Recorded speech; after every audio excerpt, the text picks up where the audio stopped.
제16장. 내가 이것을 너희에게 이름은 너희로 실족하지 않게 하려 함이니 사람들이 너희를 출교할 뿐 아니라 때가 이르면 무릇 너희를 죽이는 자가 생각하기를 이것이 하나님을 섬기는 일이라 하리라.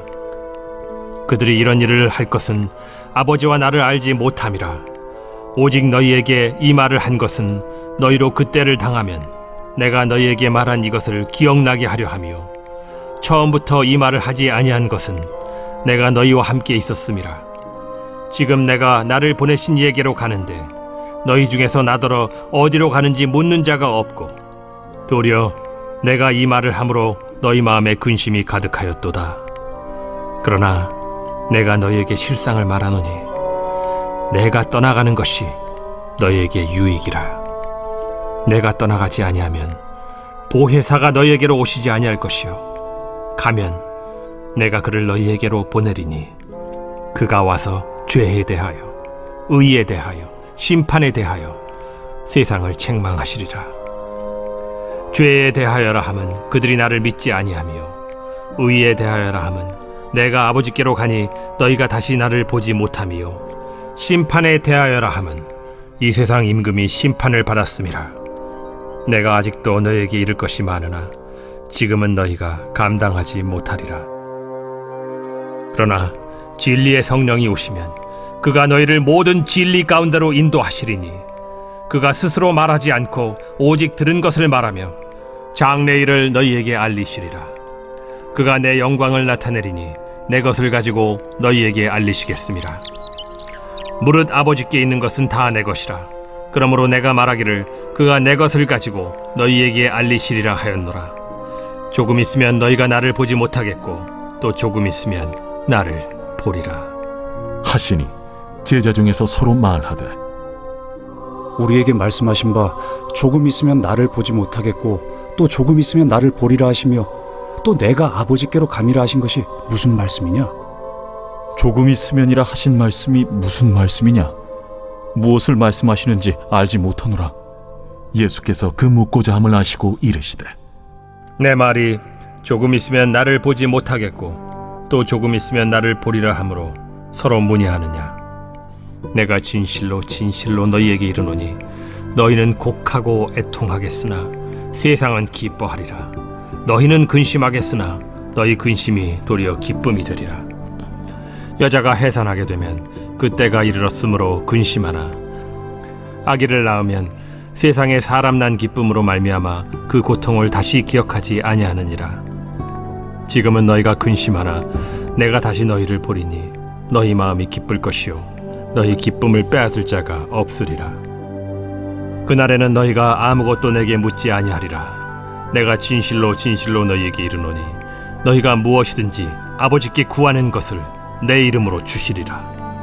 지금까지는 너희가 내 이름으로 아무것도 구하지 아니하였으나 구하라. 그리하면 받으리니 너희 기쁨이 충만하리라. 이것을 비유로 너희에게 일렀거니와 때가 이르면 다시는 비유로 너희에게 이르지 않고 아버지에 대한 것을 밝히 이르리라. 그날에 너희가 내 이름으로 구할 것이요 내가 너희를 위하여 아버지께 구하겠다 하는 말이 아니니 이는 너희가 나를 사랑하고 또 내가 하나님께로부터 온 줄을 믿었으므로 아버지께서 친히 너희를 사랑하심이라. 내가 아버지에게서 나와 세상에 왔고 다시 세상을 떠나 아버지께로 가노라. 지금은 밝히 말씀하시고 아무 비유로도 하지 아니하시니 우리가 지금에야 주께서 모든 것을 아시고 또 사람의 물음을 기다리시지 않는 줄 아나이다. 이로써 하나님께로부터 나오심을 우리가 믿사옵나이다. 이제는 너희가 믿느냐? 보라, 너희가 다 각각 제 곳으로 흩어지고 나를 혼자 둘 때가 오나니 벌써 왔도다. 그러나 내가 혼자 있는 것이 아니라 아버지께서 나와 함께 계시느니라. 이것을 너희에게 이르는 것은 너희로 내 안에서 평안을 누리게 하려 함이라. 세상에서는 너희가 환난을 당하나 담대하라. 내가 세상을 이기었노라. 요한복음 16장 말씀 함께 살펴보도록 하겠습니다. 요한복음은 예수님의 재창조 사역을 보여주고 있습니다. 위로부터 오신 예수님은 십자가의 사역을 통하여서 우리의 죄의 문제를 해결하시고 우리를 하나님이 처음 창조하셨던 그 모습으로 다시 재창조하십니다. 이 재창조의 궁극적 목적은 우리를 하나님과의 관계 회복, 예수 그리스도의 신부로 만드는 것입니다. 하나님께서 인간을 창조하시되 다른 피조물과 전혀 다른 한 가지 일을 행하시는데요. 그것이 코에 생기를 불어넣으시는 것이었습니다. 그래서 생명이 되었는데요. 이로 인해서 하나님과 인격적인 교제를 할 수 있는 영적 존재가 되어졌습니다. 그래서 하나님의 창조 사역의 그 마지막 단계가 코에 생기를 불어넣는 것이었습니다. 그래서 예수님의 재창조 사역도 요한복음 처음부터 계속 진행되어지며 그 마지막에 예수님께서 하셔야 되는 일, 그것이 뭐냐면 성령을 불어넣는 것입니다. 하나님께서 코에 생기를 불어넣듯이 예수님의 재창조 사역의 완성은 우리에게 성령을 불어넣는 것이죠. 예수님이 부활하신 이후 제자들에게 나타나셔서 숨을 내쉬며 하신 말씀이 성령을 받으라 였습니다. 숨을 내쉬며 이 표현이 예수님이 코에 생기를 불어넣는 것과 동일한 표현인 것이죠.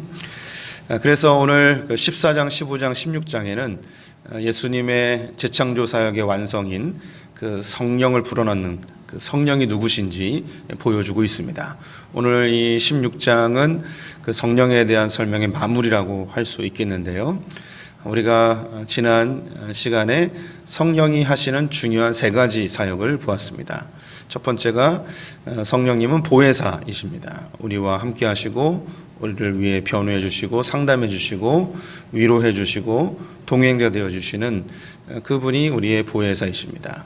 그래서 이 성령님이 우리와 함께 하시면서 우리가 갖고 있었던 선과 악의 기준, 옳고 그름의 기준을 다 내려놓게 하고 하나님의 관점으로 이 세상을 바라볼 수 있는 그런 눈을 갖게 하시는, 도와주시는 분이시죠. 두 번째는 진리의 영이십니다. 그래서 우리의 모든 것들을 깨닫게 해주십니다.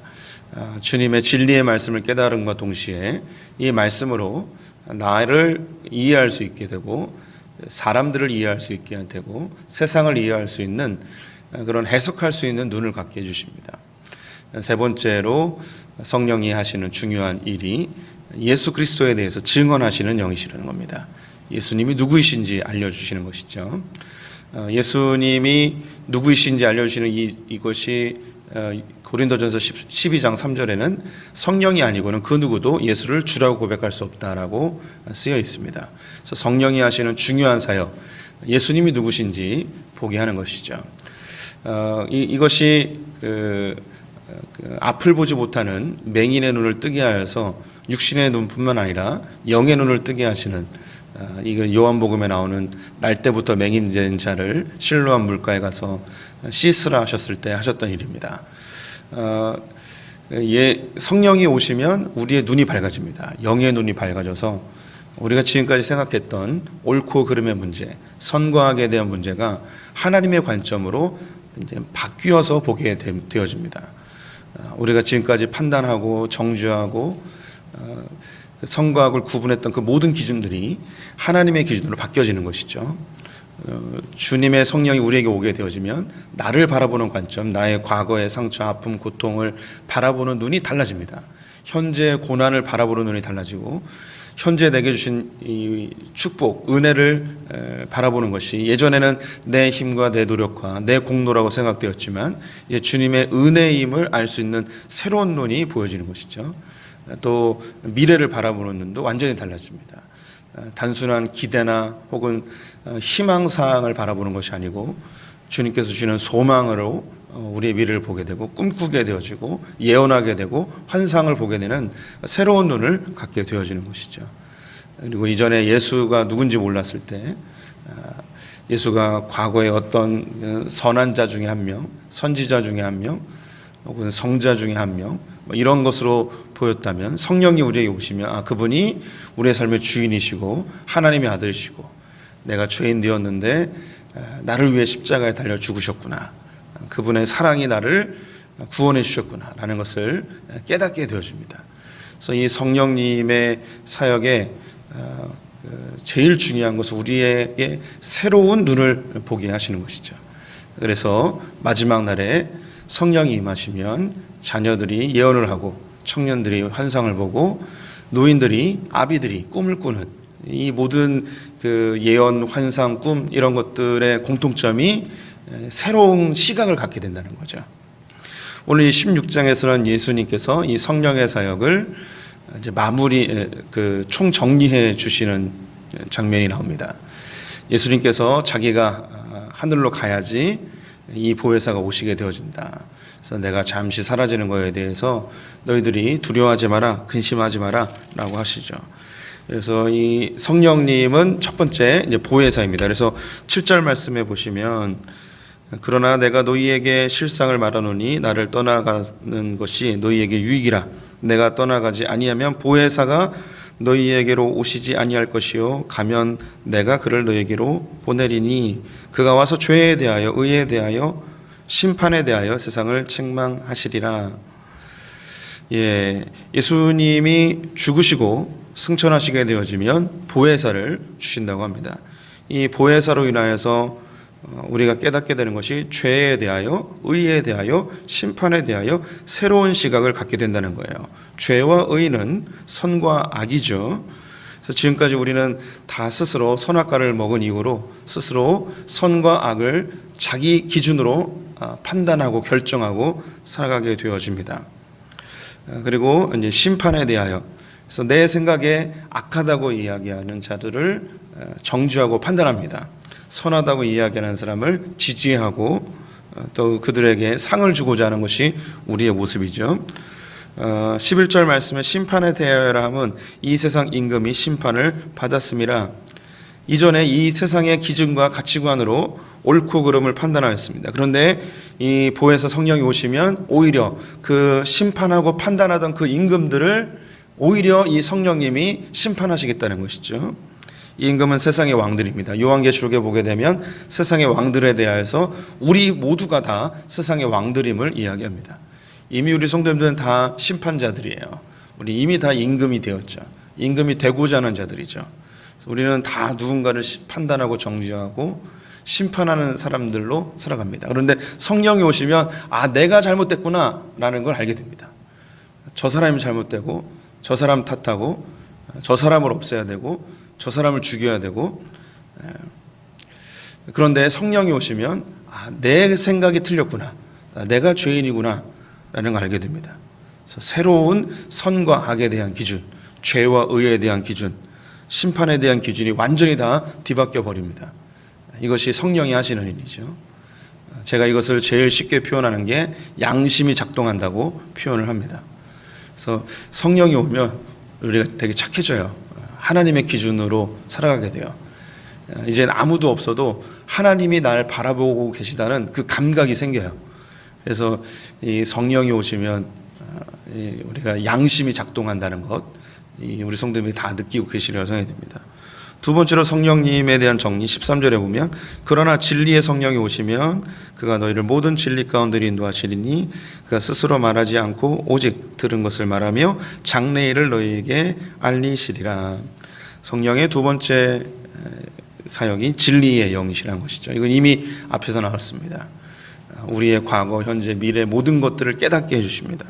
이것이 내 생각으로 깨닫는 것이 아니고 하나님이 나로 하여금 깨닫게 해주시는 거예요. 하나님이 성령을 통하여서 이해시켜 주시는 것이죠. 해석하게 해주시는 것입니다.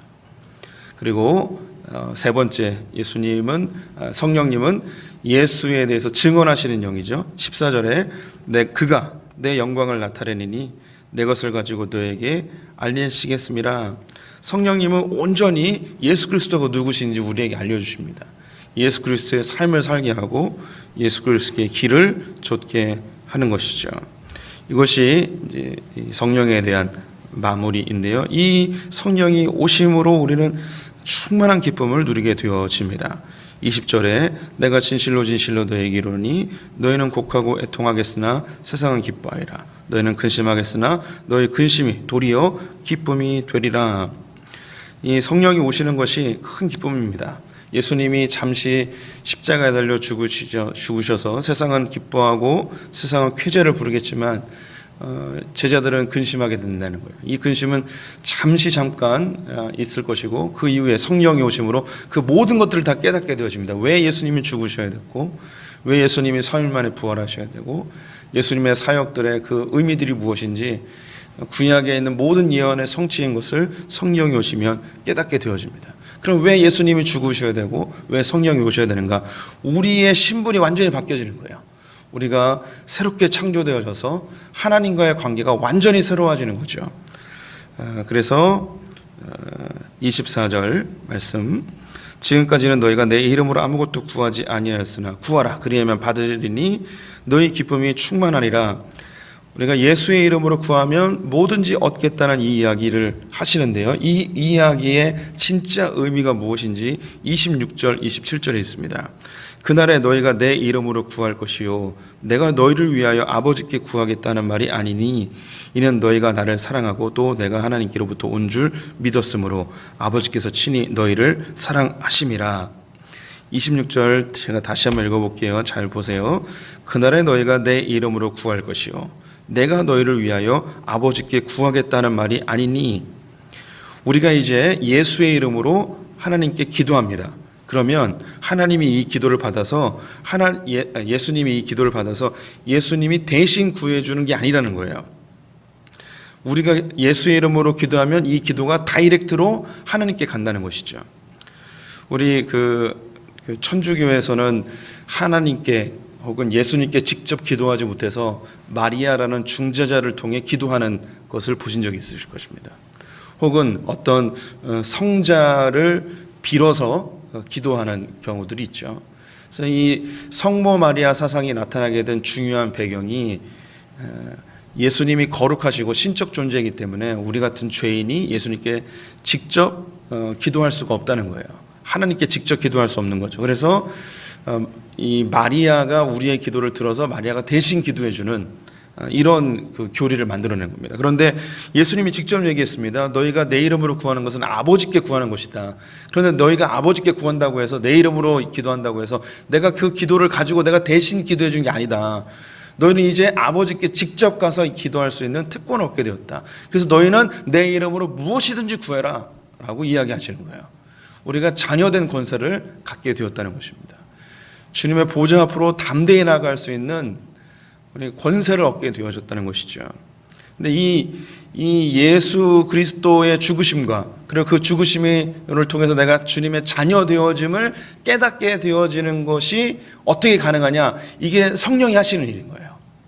그래서 성령이 이 사실을 깨닫게 되어지고 예수 그리스도가 우리 위해 대신 죽으시고 하나님은 이 모든 것을 계획하셔서 우리로 재창조되어져 하나님과 친밀한 관계를 다시 만드시는 이 삼위일체의 놀라운 구속의 사역이 이 16장에 다 기록이 되어져 있습니다. 그래서 우리는 33절에 이것을 너에게 이르는 것은 너희로 내 안에서 평안을 누리게 하려 함이라. 세상에서는 너희가 환난을 당하나 담대하라. 내가 세상을 이기었노라. 우리 성도님들이 생각하는 것보다 우리 성도님들은 정말 존귀한 존재들이십니다. 이 영적인 이 비밀, 이 보물을 우리 성도님들은 갖고 계신 분들입니다. 세상 사람들은 보지 못하는 것들을 보는 분들입니다. 우리는 새로운 기준으로 살아갑니다. 우리 이 세상에서 핍박을 당하여도 두려워하지 않습니다. 우리 인생 가운데 고난이 찾아와도 두려워하지 않습니다. 이 모든 것들을 통해서 하나님은 결국 우리를 완성해 가십니다. 하나님의 눈으로 살아간다는 것 얼마나 큰 기쁨인지 모릅니다. 내가 지금까지 인간적 눈으로, 인간적 성과학의 기준으로 늘 판단하고 정죄하며 살아갔던 나의 삶이 완전히 바뀌어지는 거죠. 주님의 눈으로 보는 거예요. 주님의 시각으로 세상을 바라볼 수 있는, 해석할 수 있는 그런 능력을 갖게 되었습니다. 고난이 찾아오면 예수의 이름으로 주님께 담대하게 구할 수 있는 자녀된 권세를 소유한 자들입니다. 우리 성도님들, 주님의 자녀의 권세, 창세전부터 계획했던 그 하나님의 위대한 이 사역에 우리 성도님들이 동참되었다는 사실, 이것이 우리 성도님들의 용기가 되었으면 좋겠습니다. 우리 성도님들을 담대하게 만드는 이 근원이 되었으면 좋겠습니다. 기도하겠습니다. 하나님, 우리에게 새로운 눈을 허락하여 주시니 감사합니다. 이전엔 내가 옳다 생각하고 내 기준으로 평가하고 판단하고 정죄하며 살았습니다. 이제 이 모든 것들을 내려놓고 주님이 우리의 기준이 되어 주시니 감사합니다.